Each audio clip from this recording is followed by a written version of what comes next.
কাজী ইব্রাহিম, শায়েখ আহমদুল্লাহ, শায়েখ হারুন ইসহার, মাওলানা মামুনুল হক, শাকাওয়াত হোসেন রাজি আমিনী সাহেবের যে জামাই, এরকম বাংলাদেশে যতগুলো আলেম আছে সব এক জায়গায় হয়েছিল। আমি নিজেও ছিলাম। তারা সবাই চাচ্ছে, এবং জাতীয়তাবাদী দলের গুরুত্বপূর্ণ কয়েকজন ছিল, আমি নাম নিলাম না। তারা এখন চাচ্ছে যে কোরআনে কারিম যেন অন্তত 100 মার্কের কম্পালসারি প্রত্যেকটা জায়গায় হোক। আমরা কোরআন কেন্দ্রিক হতে চাই। এর বাইরে যারা আছেন দাদাদের প্রেসক্রিপশন অনুযায়ী চলেন, ওনাদের ফোফা ছাড়া চলতে পারেন না। আপনার কপালে কিন্তু আমার মনে হয় ফজুর মতো গালিগালাজ খাওয়া লাগবে। আলেমদের বিরুদ্ধে কথা বলার ফল এটা। এই জন্য সাবধান থাকবেন, আপনিও যেন এরকম রাস্তায় নেমে আবার গাল না খান। তাহলে আমরা চাচ্ছি নবীওয়ালা কাজের এই 3 নাম্বার কর্মসূচি হাতে নিতে। আমি গ্যারান্টি দিতে পারি, বাংলাদেশ জামাতে ইসলামীকে যদি আল্লাহ ওই জায়গায় পৌঁছিয়ে দেয়, আল্লাহর কসম সংসদ থেকেই পাশ হবে এটা ইনশাআল্লাহ। কোরআনে কারিমে দেশে 92% মুসলমান আমরা। অন্য ধর্মের যারা আছে তাদের ধর্মগ্রন্থ তারা পড়বে, কোনো অসুবিধা নেই, কিন্তু 92% আমরা মুসলমান। আমরা চাই এদেশে 1 থেকে শুরু করে মাস্টার্স পর্যন্ত একটা ছেলে যখন বের হয়ে আসবে অন্তত যেন আলেম হয়ে বের হয়ে আসে। তা আমাদেরকেও যারা মওদুদির অনুসারী, মওদুদির উম্মত পর্যন্ত বলে ডাকেন, আপনি মানুষ। আমরা মওদুদির উম্মত মানে, মওদুদির অনুসারী মানে আমরা তাকে ফেকার ইমামও মানি না, তাকে আমরা মাযহাবের ইমামও মানি না। তার হাজার হাজার দিক নির্দেশনা আছে, শুধু একটা বিষয় আমরা গ্রহণ করেছি, এই গণতান্ত্রিক পদ্ধতিতে ইসলামকে তার জায়গা মতো নিয়ে ইসলামের কাজগুলো করার এই একটা পদ্ধতি নিয়েছি। আপনার যদি এটা ভালো না লাগে আপনি অন্যটা নেন, কিন্তু আপনি আমাকে মওদুদির উম্মত বলেন, অনুসারী বলেন, কোন কারণে? আমি কি তার মতো টুপি মাথায় দিয়েছি? বলেন, তার টুপির যে সাইজ আপনি দেখেননি? আমি তার মতো যে পোশাক তার যা আছে সব কিছুকে আমার তার মতো আছে, আমি একটা শুধু নিয়েছি। আপনার যদি ভালো না লাগে আপনি ওটা নিয়েন না, কিন্তু এরকম গালিগালাজ করবেন না। আমার ভাইরা, নবীওয়ালা কাজের যে দোহাই দিয়ে আমরা অনেকে মানুষকে ধোঁকা দিচ্ছি, আজকে আমি বলতাম না এটা, শুধুমাত্র তেলাওয়াতকৃত আয়াতটা এই সূরা কি আনআম 165টা আয়াত আছে, এটা নাজিল হয়েছে মক্কায়। এখান থেকে একটা বিষয় আমার মাথার ভেতরে ঘুরপাক খাচ্ছে, এই কারণে নিয়ে আসলাম এটা। আমার এই মাথার ভেতরে আমি এটা পেয়েছিলাম, এই মালয়েশিয়া বিশ্ববিদ্যালয়ে একটা সেমিনার ছিল, ওখানে প্রায় 28টা দেশের শিক্ষক শিক্ষিকা এসেছিল। ওই সেমিনারে কথা বলতে আমারও 2 মিনিট সময় দিয়েছিল, যে তাকওয়ার ব্যাখ্যাগুলো আপনি সঠিকভাবে 2 মিনিটের ভেতরে তুলে ধরেন। এক একজনকে এক একটা দিয়েছে। তার ভেতরে ওটা ফ্রান্সের, শিক্ষক ফ্রান্সের, উনি একটা তথ্য বলছিলেন, পৃথিবীতে সবচাইতে দামি পানি, ওয়াটার কোনটা বলেন তো? এটা তো আমিও বলেছিলাম, কিন্তু আমি বলে ধরা খেয়েছি। আরে ভাই, 1 গ্লাস জমজমের পানি কয় টাকা? আমার কাছে আছে, আমি 5 লিটার পানি কিনে নিয়ে আসলাম, আসার সময় 12 টাকা নিল। 12 টাকা মানে বাংলাদেশে মনে হয় 380 টাকা। 1 টাকায় 32 টাকা, তো সেই হিসাবে 380 টাকা না কত হয়, তাও 5 লিটার। 1 গ্লাস পানির দাম খুব বেশি হলেও কত 20-22 টাকা হবে বাংলাদেশে। এবার বাস্তবতা বলেন, পৃথিবীতে সবচাইতে এখন দামি পানি যেটা, না অ্যাকোয়া ক্রিস্টালা, ওই যে নীতা আম্বানির বউ, নীতা আম্বানি পান করে, কি নাম, কি আম্বানি ওনার নাম? মুকেশ আম্বানির স্ত্রী নীতা আম্বানি। এটা স্বর্ণের কি যেন মিশিয়ে দেয় ওর ভেতরে, খুব দামি পানি। 1 লিটার পানির দাম বাংলাদেশের 3.5 লাখ টাকা। আমার মনে হয় মহিলার যদি 24 ঘন্টায় অন্তত 3-4 বোতল পানিও লাগে, 3-4 লিটার, কত টাকার পানি লাগতে পারে আপনি বলেন তো? 10-12 লাখ টাকার শুধু পানি খরচ হয় তার, আর বাকি যা তো বাদই দিলাম। এই পানিটা খুব দামি পানি। এই প্রশ্নের উত্তর আমি ওই দিন, আমিও আপনাদের মতো একেবারে হুসুকে বাঙালি, জমজমের পানি, জমজমের পানি, আমার হিসাব মিলিয়ে স্যার আমারে জিজ্ঞাসা করছে কোথা থেকে এসেছেন। আমি বললাম, আরবিতে বললাম, যেহেতু মেন বাংলাদেশ। উনি আরবি, ইংরেজি অনেকগুলো ভাষা আয়ত্তে আছে ওনার। আমারে বলছে যে এইভাবে লেখাপড়া করলে হবে? বিশ্ব সম্পর্কে জানা লাগবে না? তো ওই সেমিনারে একটা বিষয় আমি পেয়েছিলাম, এইটা তার ভেতরে যেহেতু জ্ঞান অর্জন করলে ওইটা আবার পৌঁছিয়ে দেওয়া লাগে। এ নির্দেশ কার? বাল্লেগো আন্নি ওয়ালাও, একটা বাক্য যদি জানো ওটা পৌঁছিয়ে দাও। সেই হিসাবে আমি পৌঁছিয়ে দিতে চাই, সঠিকভাবে তুলে ধরবো। মানবেন তো ইনশাল্লাহ? আপনি আবার মনে করেন না যে হুজুর টেনে কথা বলছে না। এই যে কোরআন শরীফ আমার সামনে, আল্লাহর কসম আমি যা শুনেছি বুঝেছি ওইভাবে বলছি। বলেন 92টা সূরা আল্লাহ নাযিল করলেন মক্কায়, একটা জায়গায় ওই ইয়া আইয়ুহাল্লাযীনা আমানু বললেন না। বলেন তো মক্কায় কি ওই সময় ঈমানদার একটাও ছিল না? এক কথা বলেন না কেন? এই যে 13 বছর নবীজি মক্কায় ছিলেন, যতগুলো সূরা নাযিল হয়েছে একটা সূরায়ও আল্লাহ ইয়া আইয়ুহাল্লাযীনা আমানু বলেননি। ঈমানদার আছে, স্বয়ং নবী আছে, নিজে আবু বকর সিদ্দিক আছে, হযরত ওমর আছে, যিনি জান্নাতের গ্যারান্টি দুনিয়ায় পেয়েছেন, এই মানুষ আছে। অথচ আল্লাহ ইয়া আইয়ুহাল্লাযীনা আমানু দেননি। কেন? কারণ ওই সময় রাষ্ট্রের দায়িত্ব ছিল আবু জেহেল।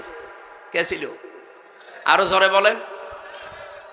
এই মানুষগুলোই মক্কা থেকে মদিনায় হিজরত করে সেখানে মাত্র 10 বছর রাষ্ট্রের নায়ক হচ্ছেন মুহাম্মাদুর। এই জন্য আমার গজলের ভেতরে শেষ কলি এইটা ছিল, শুধু মেষ চড়ানোই সুন্নত না, রাষ্ট্রনায়ক হওয়াও সুন্নত। কি কথা বলেন না কেন?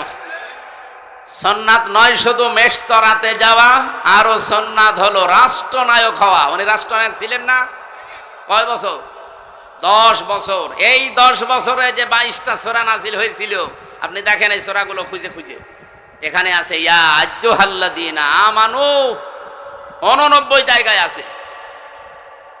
স্যার আমাকে ওই দিন ডক্টর নোমান আলী খান ছিলেন আমেরিকার, উনি আমারে বলছিলেন উপস্থিত সবাইকে, আমিও তার ভেতরে শ্রোতা, এই জন্য আমি বলছি আমাকেই বলিস। এইভাবে বলছিলেন, দেখেন মক্কায় দায়িত্বে আছে আবু জেহেল, ইসলাম কায়েম নেই রাষ্ট্রীয়ভাবে, এই জন্য এত বড় বড় মানুষ সেখানে ইমানদার থাকার পরও আল্লাহর দৃষ্টিতে আল্লাহ ইয়া আইয়ুহাল্লাযীনা আমানু বলেন। কিন্তু এই মানুষগুলোই মদিনায় যেয়ে রাষ্ট্র ক্ষমতা রাসূলুল্লাহ হাতে নিলেন, আর এখানে রাষ্ট্রীয়ভাবে কোরআনে কারিমের 500 বিধান চলতো। এ কারণে আল্লাহর দরবারে তারা যারাই ছিল ওই দেশে সব এখন যারা ইমানদার সত্য সত্য, তারা এখন পরিপূর্ণ ইমানদার। আল্লাহর দৃষ্টিতে তারা ইয়া আইয়ুহাল্লাযীনা আমানু এর পর্যায়ে। বাংলাদেশে যতদিন পর্যন্ত ইসলাম রাষ্ট্রীয়ভাবে কায়েম না হয়ে আবু জেহেল, আবু লাহাব, উতবা, সাইবার মতো মানুষেরা এই দেশে দায়িত্বে থাকবে, আপনি যত বড়ই পাগড়ি মাথায় দেন আর যত বড়ই নবীওয়ালা কাজ করছি বলে নিজেকে প্রচার করেন, আল্লাহর দৃষ্টিতে আপনি 100 ভাগ ইমানদার হতে পারবেন না। 100 ভাগ ইমানদার হওয়া যায় তখন যখন এই বিধান 500 আছে শরীয়তের বিধান। কয়টা? এগুলো রাষ্ট্রীয়ভাবে চলবে। আর রাষ্ট্রীয়ভাবে চললে যে কি শান্তি পাওয়া যায়, আমি তো নিজে বিভিন্ন দেশে যাই, চোখে দেখে আসি। আপনি আফগানিস্তানে যান, মনে হবে একটা মিনি জান্নাতে আছি। আরে ভাই, খালু খেলেই ভালো থাকা যায়, আপনার নিরাপত্তা লাগবে না। কুল বিফাদলিল্লাহি ওয়া বিরহমাতিহি ফাবিযালিকা ফালিয়াফরাহু ওয়া খায়রুম মিম্মা ইয়াজমাউন। আল্লাহ তাআলা বলেন সূরা ইউনূসের 58 নম্বর আয়াতে আছে, নবী আপনি বলেন তাম দুনিয়া যা পেয়ে আনন্দে আছে, আমি আল্লাহ তোমাদের মাঝখানে যাকে পাঠাচ্ছি আনন্দের বিষয় সেই মুহাম্মাদুর রাসূলুল্লাহ। সুতরাং তাকে যারা পেয়েছে তারা যেন আনন্দে থাকে বা আনন্দ করে। হুয়া খায়রুম মিম্মা ইয়াজমাউন, তাম দুনিয়া যা পেয়ে, যা গেইন করে, যা অ্যাচিভ করে, যা অর্জন করে, আনন্দ করে, এগুলো একটাও স্থায়ী না। একটাও স্থায়ী, এমনকি কারো আদর্শ স্থায়ী না। এ পৃথিবীতে একজনের আদর্শ স্থায়ী এখন আছে, কিয়ামত পর্যন্ত থাকবে ইনশাআল্লাহ, মুহাম্মাদুর। সুতরাং তারা আদর্শে যারা আছেন তারা আনন্দ করতে পারে, তারা খুশি হতে পারেন মন থেকে, তারা উল্লাস করতে পারেন এই অর্থে যে আমি মুহাম্মাদুর রাসূলুল্লাহর উম্মত। হুয়া জিতাবাকুম, তিনিই তোমাদেরকে নির্বাচিত করেছেন। ওমা জাআলা আলাইকুম ফিদ-দীনি মিন হারাজ, আর দিনের উপরে মুহাম্মাদুর রাসূলুল্লাহর আদর্শের উপরে চলতে গিয়ে যে সমস্ত বাধা বিপত্তি আসে, এগুলো আল্লাহ নিজের পক্ষ থেকে সব দায়িত্ব নিয়ে দূর করে দিয়েছে। আপনি কথার অর্থ বোঝেন? আজ আমরা বিশ্বনবীর আদর্শে যারা আছি দেশে, বিপদ আপদ মুসিবত যাই আসুক না কেন এটা আমি নিজে সরাতে পেরেছি, আপনি পারবেনও না। এ বিপদ আপদ মুসিবত ষড়যন্ত্র সব সরানোর দায়িত্ব কার? এই জন্য আমাদের কোনো টেনশন নেই। ওয়ালা তাহিনু ওয়ালা তাহজানু ওয়া আনতুমুল আ'লাউনা ইন কুনতুম মুমিনিন। কোনো ভয় নেই, কোনো টেনশন নেই, কোনো চিন্তাও নেই, এমনকি দুশ্চিন্তাগ্রস্ত হওয়াও নিষেধ মুমিনের। ইন কুনতুম মুমিনিন, যদি মুমিন হতে পারো, ওয়া আনতুমুল আ'লাউনা, তোমরা বিজয়ী হবে না, হবেই। আমি আরবি গ্রামার পড়ে দেখেছি মুবতাদা সবসময় মারেফা হয়, খবর হয় নাকেরা, অনির্দিষ্ট। কিন্তু খবরও যদি নির্দিষ্ট হয়ে যায়, মারেফা হয়, তাহলে ইফিদুল হাসরা, হসরের ফায়দা দেয়। তখন বাংলা অর্থ দাঁড়ায়, শেষে হর্ষাই দেওয়া লাগে। আল্লাহ তাআলা ওয়া আনতুম আ'লাউনা দিতে পারতেন, আলিফ লাম বাদ দিলেও আমি অর্থ করতে পারতাম। যারা আলেম আছে তারা আলিফ লাম বাদ দিয়ে পড়তে দেন, আমি নেড়া আরবি সব জেজবত দিয়ে দেব। আমি অর্থও আপনি বাংলা ভাষায় ইংরেজি ভাষায় করে দেব, কিন্তু আনতুমুর আ'লাউনার আগে আলিফ লাম দিলেন। আমরা চিন্তা ভাবনা করে দেখলাম এখানে আলিফ লাম দেওয়ার কারণ আল্লাহ নিজে দায়িত্ব নিয়ে গ্যারান্টি দিচ্ছেন তোমরা বিজয়ী হবেই। একটা শর্ত তুলো লাগিয়েছেন, ইন কুনতুম মুমিনিন, যদি মুমিন হতে পারো। বলেন তো বিজয় দেওয়ার একচ্ছত্র মালিকানা কার? আরো জোরে বলেন।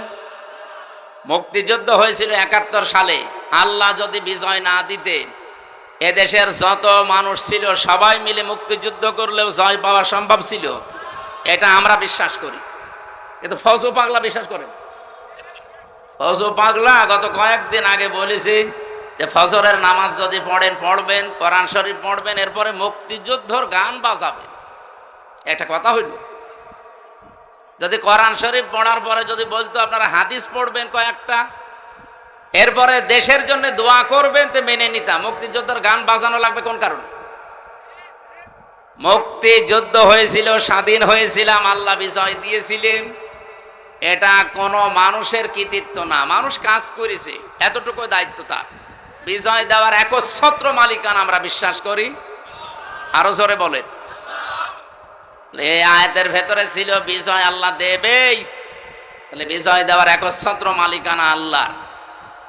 তাহলে মুমিন হওয়ার দায়িত্ব কার? বলেন বলেন। ও বলছে আল্লাহর। আল্লাহ মুমিন হবে? আল্লাহ তো মুমিন আছে।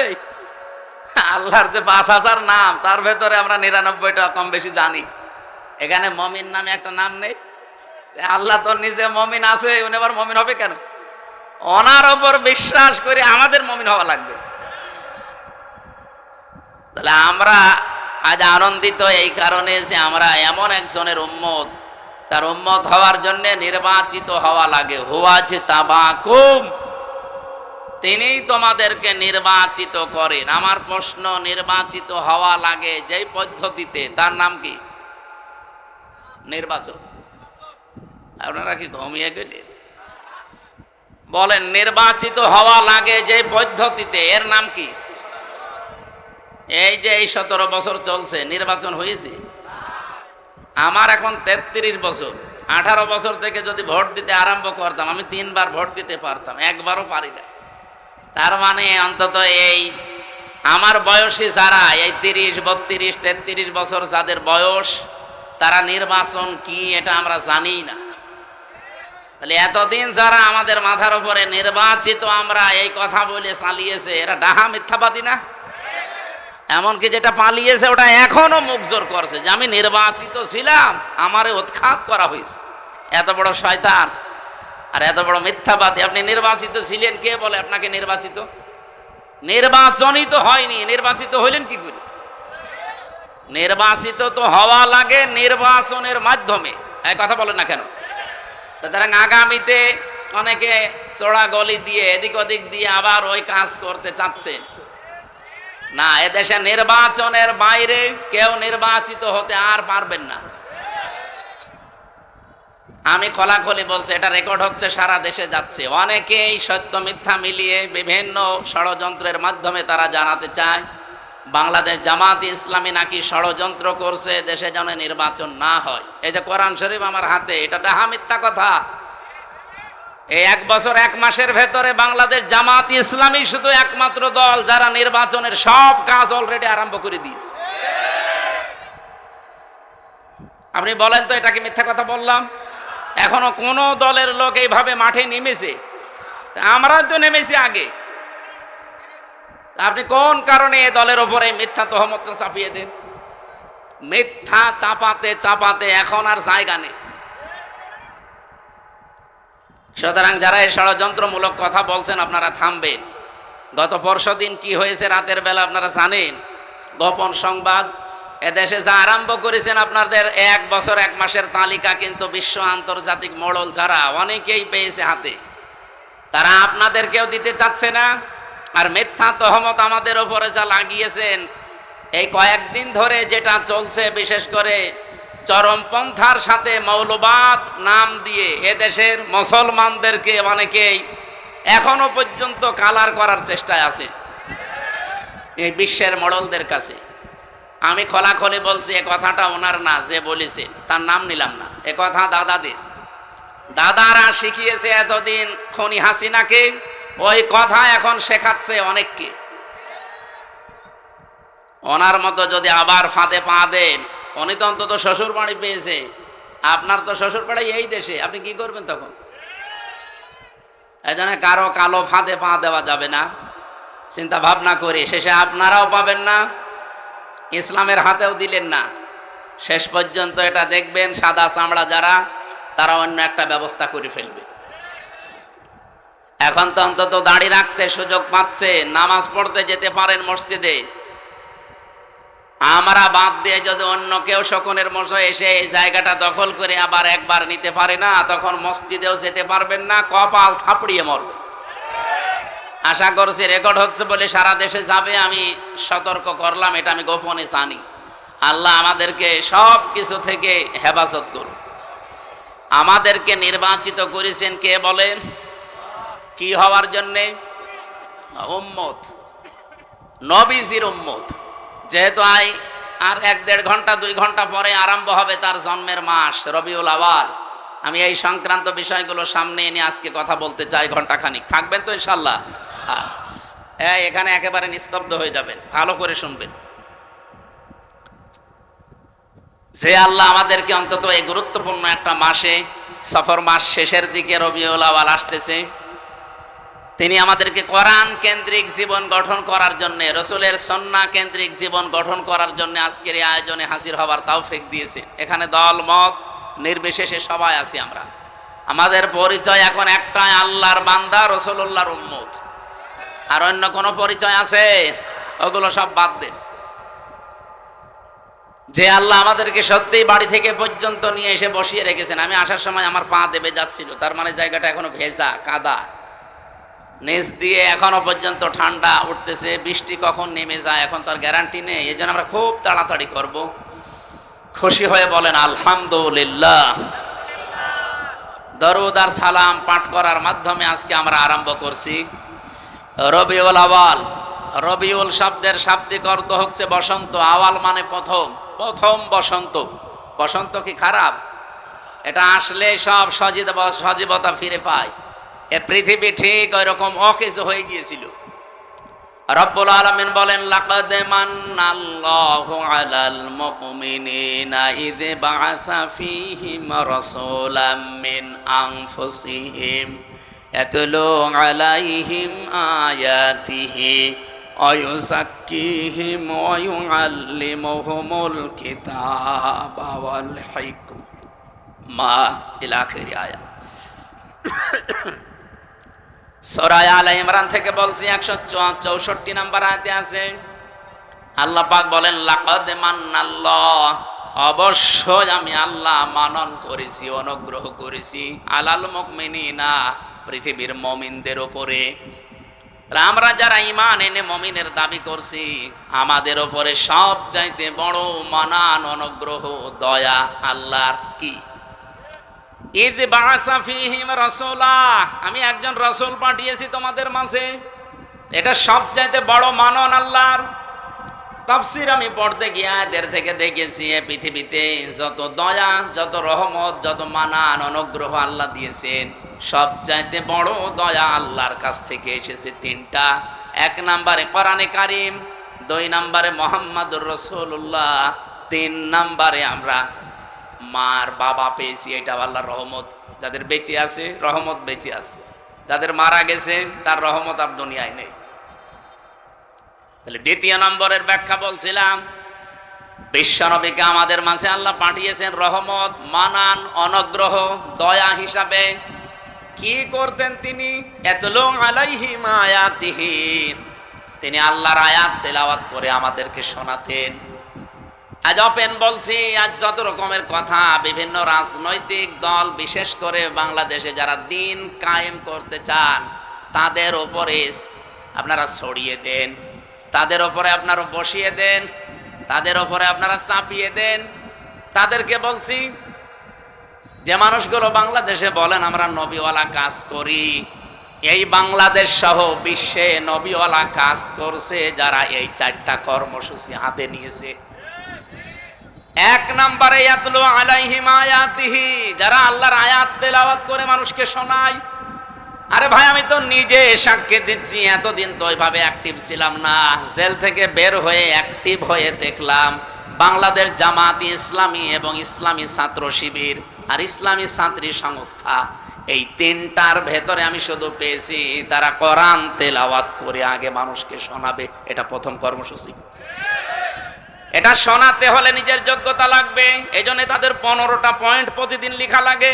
তার প্রথম পয়েন্টে আপনি কোরআন শরীফ কয় আয়াত পড়েন, বুঝে পড়েন না আন্দাজে পড়েন, ওইটাও আবার লেখা লাগবে। হাদিস আপনি কয়টা পড়েন, বুঝে পড়েন না ব্যাখ্যা সহ পড়েন না আন্দাজে পড়েন, ওইটাও লেখা লাগবে। আরো তো 13টা বাদ দিলাম। আপনি এই দুইটাই ধরেন, নবীওয়ালা কাজ করতে হলে অবশ্যই আপনাকে কোরআন জানা লাগবে। এই কথা বলেন না কেন? বাংলাদেশ জামাত ইসলামীতে যোগ দিতে হলেই আপনাকে যদি আস্তে আস্তে উপরে উঠতে হয়, মাস্ট বি কোরআন জানা লাগবে। জামাতের কোন রকম হয়েছে কোরআন পড়তে পারে না, আপনি বাংলাদেশ পুরাটা যদি দেখাতে পারেন, আমি ওয়াজ বাদ দিয়ে দেব। আমি নিজে তো সারা দেশে গেছি, আমার নিজের জেলা থেকেও বলছি। আমার মতো আমির হামজা, আমি হাফেজ, কোরআনের উপর আমার অনার্স মাস্টার্স করা। আমার রকন হতে গিয়ে যিনি দায়িত্বে এসেছিলেন ঢাকা থেকে 120টা প্রশ্ন করেছি। আমার মতো মানুষ 120টা প্রশ্ন, কোরআন কেন্দ্রিক প্রায় 20টা, পরিবার নিয়ে 20টা। এতদিন পর্দার ওয়াজ করেছি, কিন্তু খাস পর্দা কি এটা আমি নিজেও ওভাবে মানতাম না। অক্টোবরের 13 তারিখে রোকন হওয়ার পর থেকে আমি বাস্তবে দেখেছি যে পর্দা কি জিনিস আর কেন করা লাগে। জামাত ইসলামের কথা আমি এই জন্য বলছি, বাংলাদেশে 73টা সংগঠন আছে, দল আছে। কোন দলে আপনি কাজ করলে জামাত কর্মী মানে সমাজকর্মী, অন্য দলের কোন কর্মী মানে সমাজকর্মী আমি পাইনি। কিন্তু জামাত ইসলামের কর্মী হতে হলে আপনাকে আগে সমাজকর্মী হওয়া লাগবে। এটা বানিয়ে বললাম? আপনি সারা বাংলাদেশে 56,000 বর্গ মাইলে যেখানেই জামাত কর্মী দেখবেন, সে শুধু কর্মী না, দেখবেন সে সমাজকর্মী। তার যতটুকু ইনকাম আছে ওই টাকা দিয়ে হলেও, দলীয় ভাবে হলেও, এলাকার মানুষকে নিয়ে হলেও সে সামাজিক কোনো কর্মকাণ্ডের সাথে দেখবেন লেগে আছে। এই জন্যে আমরা গ্যারান্টি দিতে পারি বাংলাদেশে জামাত ইসলামীতে ছোট থেকে বড় পর্যন্ত যারা আছে কেউ চাঁদাবাজি করে না। রবিউল আউয়াল মাসের যে 12টা শিক্ষা বলছিলাম না, তার একটা শিক্ষা আছে। আমরা শেষ পর্যন্ত ঘন্টাখানিক কথা বলতে চাই, থাকবেন তো? গুরুত্বপূর্ণ কিছু তথ্য নিয়ে আসবো ইনশাআল্লাহ। আমার ভাইরা, খুব অল্প সময়ের ভেতরে যেহেতু কথা শেষ করা লাগবে, নবীওয়ালা কাজ করতে হলে 4টা কর্মসূচি হাতে নেওয়া লাগে। 1 নাম্বার, আপনি আল্লাহর আয়াত তেলাওয়াত করে মানুষকে শোনাবেন, দাওয়াত দেবেন। এটা জামাত ইসলামীর ভেতরে আমি পেয়েছি। এই জন্য নবীওয়ালা কাজ যদি কেউ করে তাহলে দেশে জামাত ইসলামী করছে। 2 নাম্বারে ওই যাক্কিহিম, তারা পবিত্রকরণ। এই যে সংস্কার বলছেন, এটা এই শব্দ থেকে নেওয়া। সংস্কার তো 1 বছর 1 মাস হয়ে গেল, যা আশা করেছিলাম কিছুই হয়নি। শুধু নাটোরে ডিসি গেছে কুষ্টিয়ায়, কুষ্টিয়ারটা কুমিল্লায়, মাল তো সব একই আছে। আমরা চাই যে দায়িত্ব ভার নিয়ে আপনি বসেছেন, এটা যেন কিছুদিনের ভেতরে অন্তত আমাদের দেখান, নয়তো আমরা বিশ্বাস হারিয়ে ফেলছি। অন্তত সংস্কার এবং দৃশ্যমান কয়েকটা বিচার দেখান। এক কথা বলেন না কেন যে একটা মহিলার সিদ্ধান্তের কারণে 2000 মানুষ অলরেডি বিদায় নিয়েছে। এটা সরকারি জরিপ, বেসরকারি জরিপ হচ্ছে 3432 জন। এতগুলো মানুষ যার কারণে দুনিয়া থেকে এই 24 সালেই বিদায় নিল, আর এই 15.5 বছর তো বাদই দিলাম। এখনো পর্যন্ত প্রায় 40,000-এর উপরে মানুষ বিভিন্ন হাসপাতালের বেডে বাড়িতে কাতরাচ্ছে। একটা মানুষের কারণে যদি এরকম ক্ষতি হয় তো তার কিছু করা দরকার না? আমরা চাই খুনি হাসিনার দৃশ্যমান বিচার যেন এদেশে তাড়াতাড়ি করা, নয়তো আবার কেউ খুনি হাসিনা হয়ে উঠবে। অনেকে আশা প্রকাশ করছে। আজকেও একটা মিছিল হয়েছে ঢাকাতে, পিঠের ওপরে বাম্বু গেছে, তখন আবার সোজা হয়ে গেছে। আজকে বিকাল বেলা দেখবেন ফজলুর রহমান ফজু সাহেব উনি সংবাদ সম্মেলন করে বলছে, আমি জামাতকে কালো দল বলি নাই, মুখ স্লিপ হয়ে বেরিয়ে যেতে পারে, আমি বলি নাই। আমার মনে হয় কেউ পেছন দিয়ে কিছু দিয়েছে।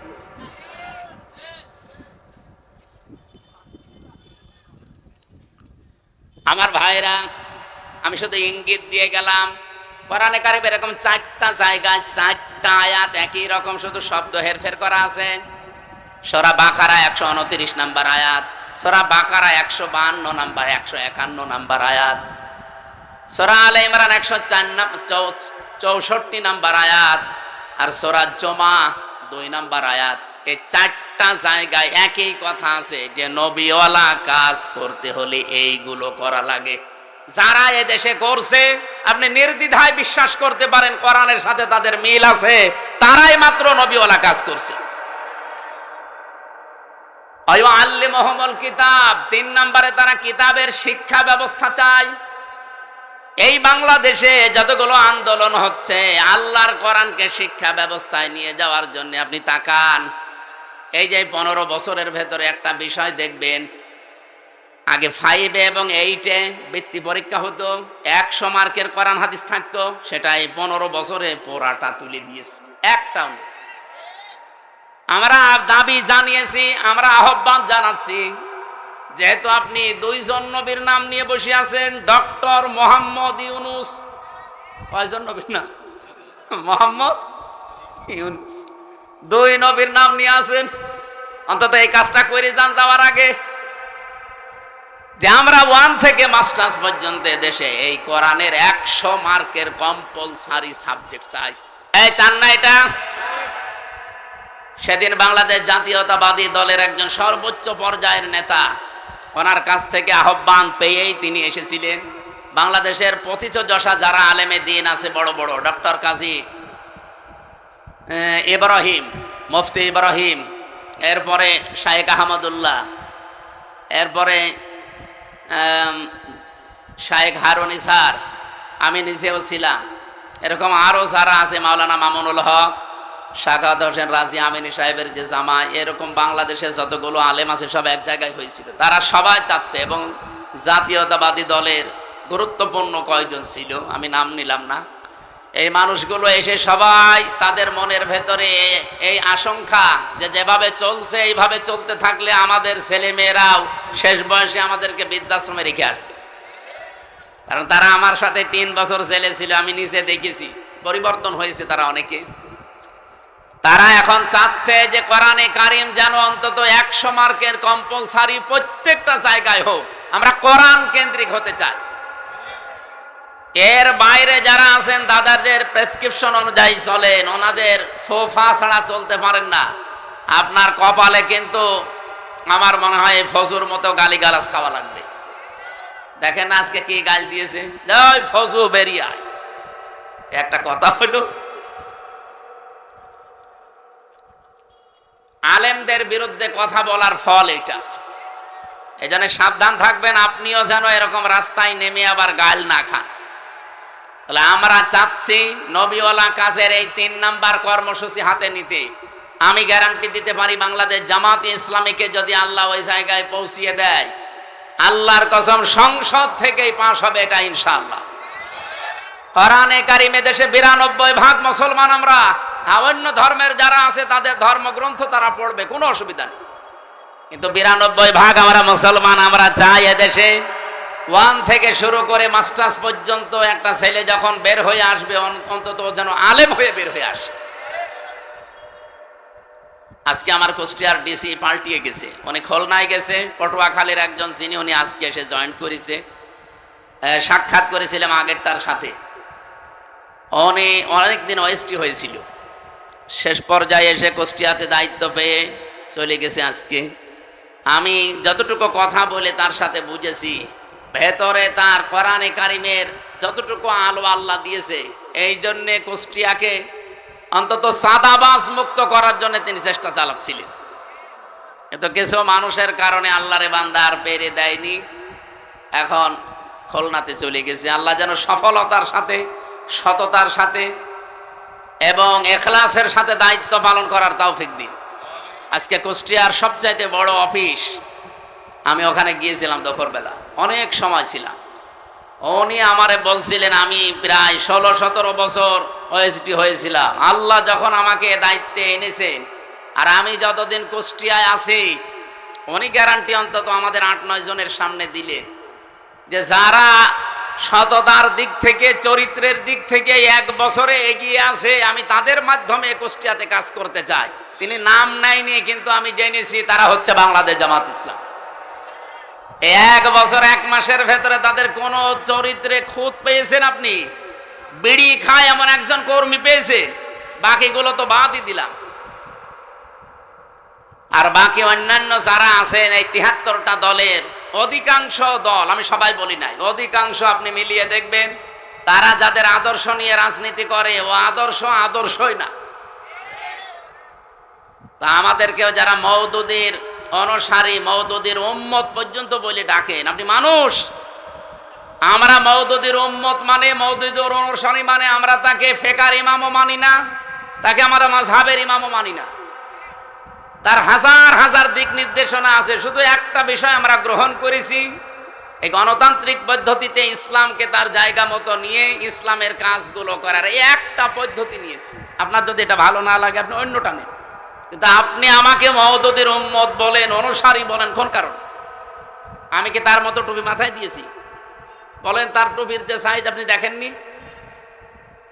আমি তার মতো যে পোশাক তার যা আছে সব কিছুকে আমার তার মতো আছে, আমি একটা শুধু নিয়েছি। আপনার যদি ভালো না লাগে আপনি ওটা নিয়েন না, কিন্তু এরকম গালিগালাজ করবেন না।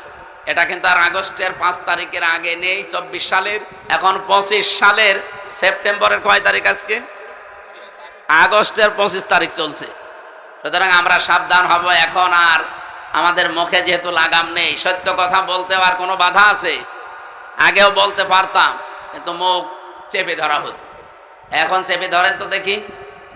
আর আসবেন না আমি জানি, আসবেন কি করে? আপনি তো পালিয়েছেন। আমার ভাইরা, নবীওয়ালা কাজের যে দোহাই দিয়ে আমরা অনেকে মানুষকে ধোঁকা দিচ্ছি, আজকে আমি বলতাম না এটা। শুধুমাত্র তেলাওয়াতকৃত আয়াতটা, এই সূরা কি আনআম 165টা আয়াত আছে, এটা নাজিল হয়েছে মক্কায়। এখান থেকে একটা বিষয় আমার মাথার ভেতরে ঘুরপাক খাচ্ছে, এই কারণে নিয়ে আসলাম এটা। 4 নাম্বারটা আগে বলি, তারপরে আমি বলছি। ওয়াল হিকমা, হিকমতের সাথে কাজ করা লাগবে। আজ যারা এ কথা মিডিয়ার সামনে এসে আলেম নামে কলঙ্ক, তারা জালেম নাম নিয়ে এগুলো বলেন যে 5 কোটি মানুষ এক জায়গায় হলেই কি ইসলাম কায়েম হয়ে যাবে? 5 কোটি না, এ বাংলাদেশের সব মানুষ এক জায়গায় হলেও ইসলাম কায়েম হবে, এ কথা আমরা বলি না। ঢাকার মহাসমাবেশে ইসলাম কায়েম হয়ে যাবে কথা কেউ বলেছে বাংলাদেশে? বলেন। আপনি আগ বাড়িয়ে বলতে গেলেন মানে অবশ্যই আপনার পেছনে কেউ কাতুকুতু দিচ্ছে। কেউ না জানুক, আমরা তো জানি। 5 কোটি 5 লাখ 5,000 মানুষ এক জায়গায় হলে ইসলাম কায়েম হবে, কথা আমরা যেহেতু বলি না, সুতরাং এইটা আমাদের দিকে চাপিয়ে আপনি কোন দিকে ইঙ্গিত করছেন আপনি ভালো জানেন, আমরাও হালকা জানি।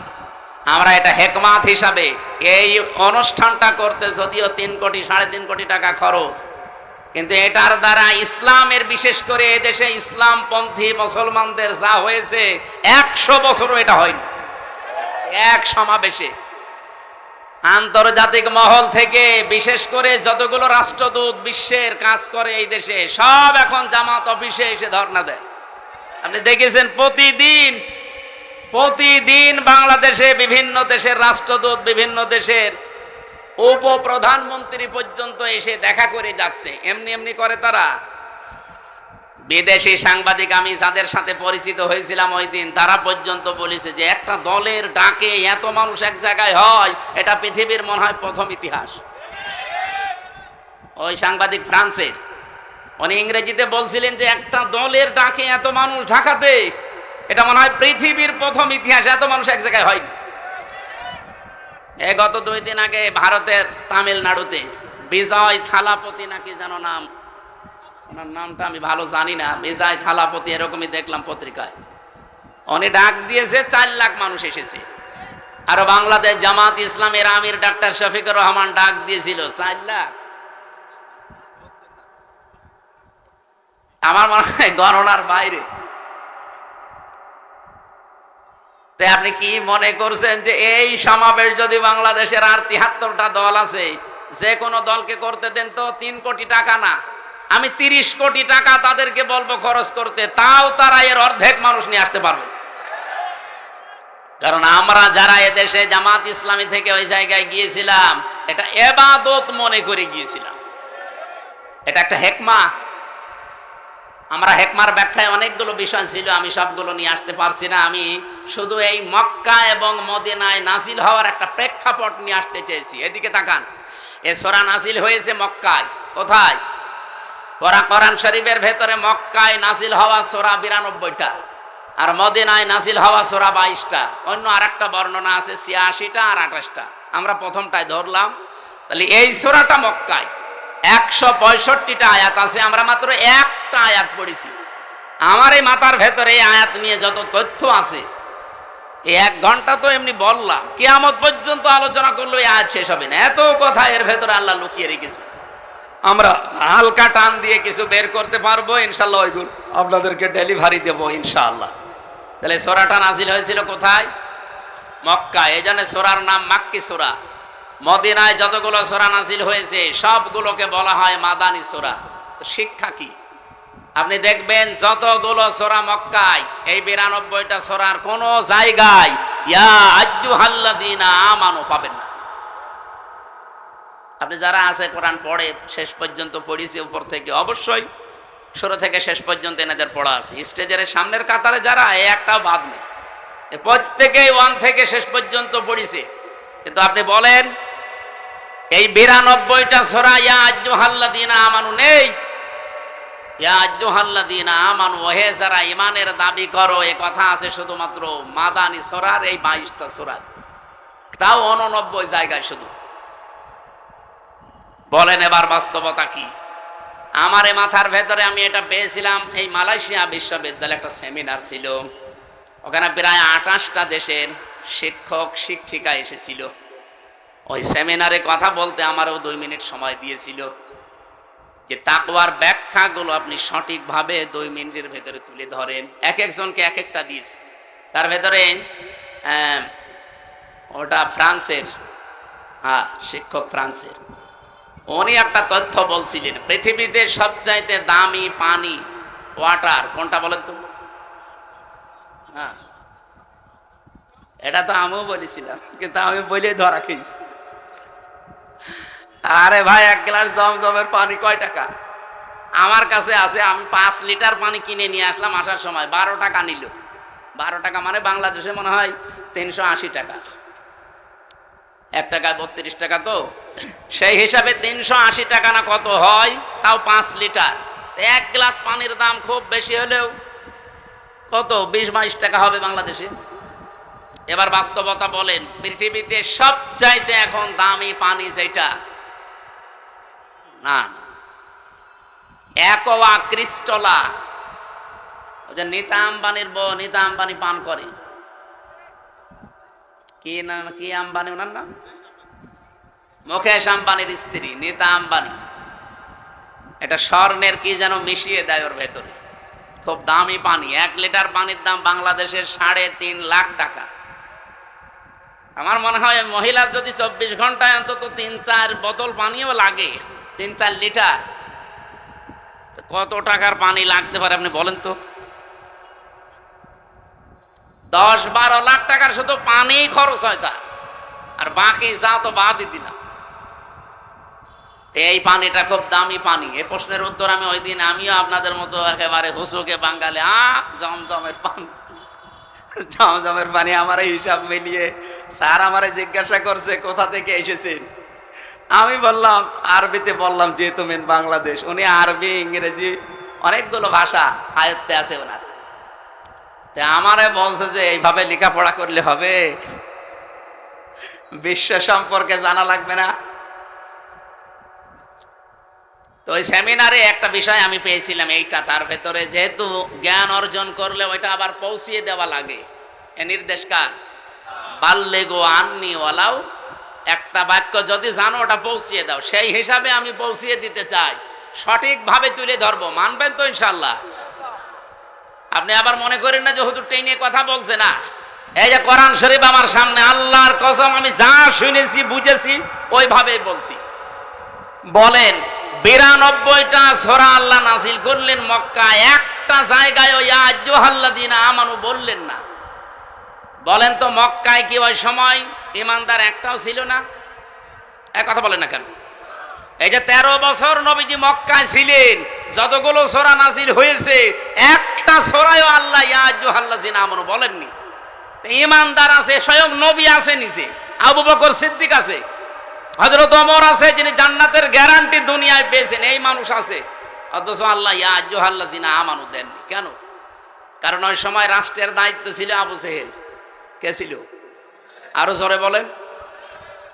এই মানুষগুলোই মক্কা থেকে মদিনায় হিজরত করে সেখানে মাত্র 10 বছর রাষ্ট্রের নায়ক হচ্ছেন মুহাম্মাদুর। এই জন্য আমার গজলের ভেতরে শেষ কলি এইটা ছিল, শুধু মেষ চড়ানোই সুন্নত না, রাষ্ট্রনায়ক হওয়া সুন্নত। কি কথা বলেন না কেন? সুন্নাত নয় শুধু মেষ চড়াতে যাওয়া, আরো সুন্নাত হলো রাষ্ট্রনায়ক হওয়া। উনি রাষ্ট্রনায়ক ছিলেন না? কয় বছর? 10 বছর। এই 10 বছরে যে 22টা সূরা নাযিল হয়েছিল, আপনি দেখেন এই সূরাগুলো খুঁজে খুঁজে, এখানে আছে ইয়া আইয়ুহাল্লাযীনা আমানু, 89 জায়গায় আছে। স্যার আমাকে ওই দিন ডক্টর নোমান আলী খান ছিলেন আমেরিকার, উনি আমারে বলছিলেন উপস্থিত সবাইকে, আমিও তার ভেতরে শ্রোতা, এই জন্য আমি বলছি আমাকেই বলিস।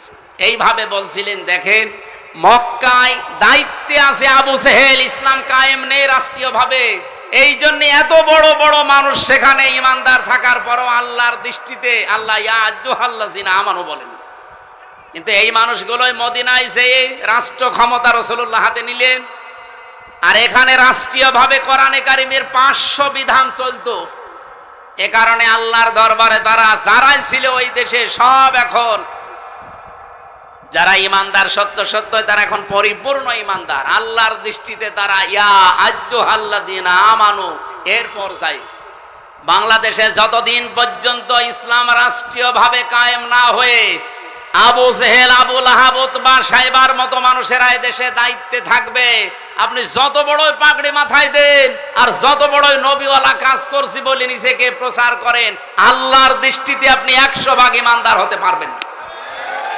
100 ভাগ ইমানদার হওয়া যায় তখন যখন এই বিধান 500 আছে শরীয়তের বিধান। কয়টা? এগুলো রাষ্ট্রীয়ভাবে চলবে। আর রাষ্ট্রীয়ভাবে চললে যে কি শান্তি পাওয়া যায়, আমি তো নিজে বিভিন্ন দেশে যাই, চোখে দেখে আসি। আপনি আফগানিস্তানে যান, মনে হবে একটা মিনি জান্নাতে আছি। আরে ভাই, খালু খেলেই ভালো থাকা যায়, আপনার নিরাপত্তা লাগবে না। আপনি আল্লাহর আইনের বিরুদ্ধে অবস্থান নিয়ে নিজেকে প্রচার করেন, ভয় পান না। এজন্য কোরআন জানিয়েছে ওয়া কাইফা আখাফু মা আশরাকতুম ওয়ালা তাখাফুনা আন্নাকুম আশরাকতুম বিল্লাহ মা লাম ইউনাজ্জিল বিহি আলাইকুম সুলতানা ওয়া কাইফা আখাফু, আমি কেমন করে ভয় করব? তোমরা যাদেরকে আল্লাহর সাথে শরীক করো তাদের বিষয়ে আমি কেমন করে ভয় করব, অথচ তোমরা আল্লাহর সাথে শরীক করে ভয় করো না। আমরা আল্লাহর আইন জমিনে কায়েম করতে গিয়ে বিভিন্ন উল্টাপাল্টা নাম শুনি, গালিগালাজ শুনি, হুমকি ধামকি পাই। কেন ভয় করব? আপনি আল্লাহর আইনের বিরুদ্ধে মানুষের তৈরি করা আইন কায়েম করতে গিয়ে ভয় পান না।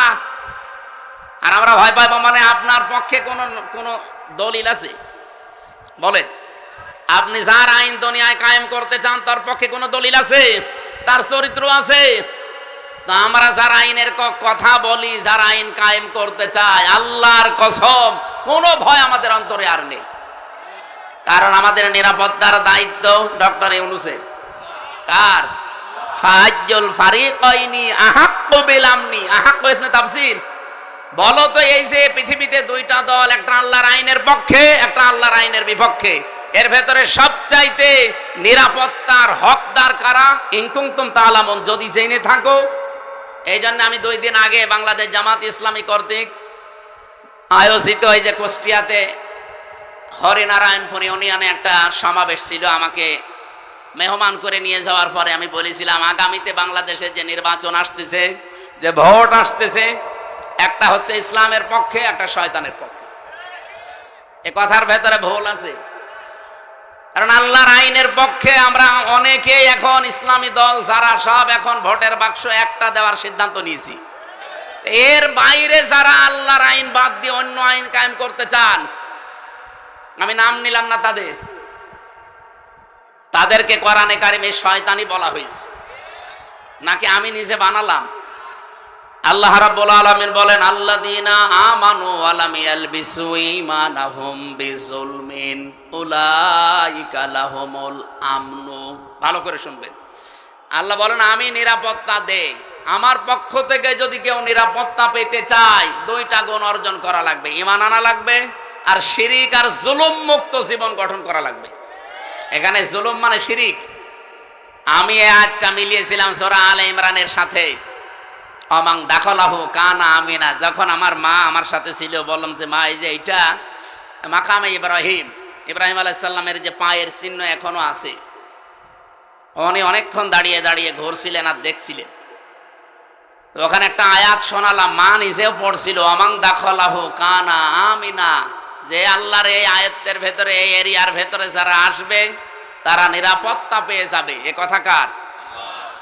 আপনি দেখবেন প্রায় 3.5 কিলোমিটার এলাকা জুড়ে কাবা শরীফের এরিয়া। আমি 3.5 কিলোমিটার পার হওয়ার পরে রাস্তায় লেখা দেখলাম, মামনুউন গায়রা মুসলিম তাদখুল। এরকম আরবিতে লেখা আছে যে মুসলমান বাদ দিয়ে অন্য কোন জাতির লোক এই এলাকায় প্রবেশ করা নিষেধ। কারণ এলাকাটা আল্লাহ নিজে নিরাপত্তা দিচ্ছেন। আপনার নিজের বাবার খনিও যদি সামনে পড়ে যায়, এই কাবার এরিয়ার ভেতর আপনি কিছু বলতে পারবেন না। কি কথা বলছেন? এবার আমার প্রশ্ন এই নাটোরবাসীর কাছে, বলেন তো, বাংলাদেশের এই 56,000 বর্গ মাইল কি কাবা শরীফ? তো এখানে নিরাপত্তা লাগবে না? আজ আমি রাস্তায় চলতে পারি না চাঁদাবাজির ভয়ে, ছিনতাইয়ের ভয়ে। গত পরশুদিন আমার ঘরের পাশে এসির তার কেটে নিচ্ছে দিনের বেলা। সিসি ক্যামেরা লাগানো আছে। আমি জমান নামাজ পড়তে গেছি, ওই সময় সিসি ক্যামেরায় দেখলাম 1:31 বাজে, তার মানে নামাজে দাঁড়িয়েছি অলরেডি। ওই সময় চোর কাটতেছে। একটা তার কেটে ও হয়তো নেশাখোর কয় টাকায় বিক্রি হবে? 200-300, অথচ ওটা লাগাতে 7,000 টাকা লাগবে। ও কাটতেছে। আমি 30 সেকেন্ডের ভিডিও ওসি সাহেবকে বললাম, এই যে দেখেন তো। ও তো জানে না যে ক্যামেরা লাগানো আছে, ও ধান্দায় কাটতেছে। ওসি সাহেব বলছে, ঠিক আছে, আমি শনাক্ত করতে পেরেছি, দেখছি। আল্লাহ, বিকালে বসে হুজুর ধরে ফিরেছি। বিকালে ধরা পড়ার পরে জিজ্ঞাসা করলাম, কি? বসে আচ্ছা করে পিটালাম। বসে এর আগেও 2 বার কেটেছিলাম। তার মানে ঠিকই বলেছি, এর আগেও 2 বার কেটেছি। কি করলেন? বছরে চালান দিয়ে জেলে পাঠিয়েছি। এই যে এই লোকটা দিনের বেলায় আমার নিরাপত্তা নেই, আমার জিনিসের চুরি হয়ে যাচ্ছে। আর এই রাতে এখন এই 10:30-11টায় কুষ্টিয়া পর্যন্ত নিরাপদে বাড়ি যেতে পারবো কিনা সে গ্যারান্টি এখন আমার হাতে আছে। তাহলে এই 56,000, এখান থেকে কুষ্টিয়া মাত্র 60 কিলো এই জায়গা থেকে, তাহলে 56,000 বর্গ মাইল, প্রায় 1250 কিলোমিটার এদিক ওদিকে, এত বড় বিশাল এরিয়া, কাবা শরীফের মতো নিরাপত্তা দেওয়া লাগবে না? এটা তো ডক্টর ইউনূসই পারবে নাকি? বলেন বলেন। আল্লাহ রাব্বুল আলামিন বলেন উলাইকা লাহুমুল আমনু, এই যে উলাইকা দিয়েছে। এই বাংলাদেশের ৫৬,০০০ বর্গ মাইলের দিকেই মনে হচ্ছে আল্লাহ এভাবে আঙ্গুল দিয়েছেন। এই মানুষগুলোই নিরাপত্তার হকদার, যদি তারা সত্যি ঈমান আনতে পারে নির্ভেজাল ভাবে, আর তারা ঈমানের সাথে জুলুমকে, তার মানে শিরিককে মিশ্রণ না করে। বাংলাদেশে নিরাপত্তার সাথে চলতে হলে দেশ শিরিক মুক্ত করা লাগবে। যত শিরিক পৃথিবীতে আছে ১২০ প্রকার পর্যন্ত আমি পড়েছি, সবচাইতে বড় শিরিক হচ্ছে আল্লাহর আইনের সাথে শিরিক করা। সুতরাং এই দেশে আমরা আল্লাহর আইনকে যারা প্রতিষ্ঠা করতে চায় তাদের জীবন শিরিক মুক্ত। আল্লাহর আইনের বাইরে অন্য কোন আইন, যারা বাবার আইন, স্বামীর আইন, চাচার আইন, দাদার আইন, ব্রিটিশের আইন কায়েম করতে চান, আপনি শিরিক করছেন।